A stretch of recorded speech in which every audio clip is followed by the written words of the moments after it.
नमस्तेऽस्तु भगवन् विश्वेश्वराय महादेवाय त्र्यम्बकाय त्रिपुरान्तकाय त्रिकाग्निकालाय कालाग्निरुद्राय नीलकण्ठाय मृत्युञ्जयाय सर्वेश्वराय सदाशिवाय श्रीमन्महादेवाय नमः।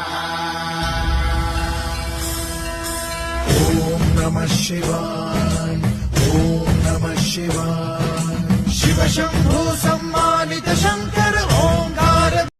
नमस्तेऽस्तु भगवन् विश्वेश्वराय महादेवाय त्र्यम्बकाय त्रिपुरान्तकाय त्रिकाग्निकालाय कालाग्निरुद्राय नीलकण्ठाय मृत्युञ्जयाय सर्वेश्वराय सदाशिवाय श्रीमन्महादेवाय नमः। ॐ नमः शिवाय ॐ नमः शिवाय शिव शम्भो सम्मानित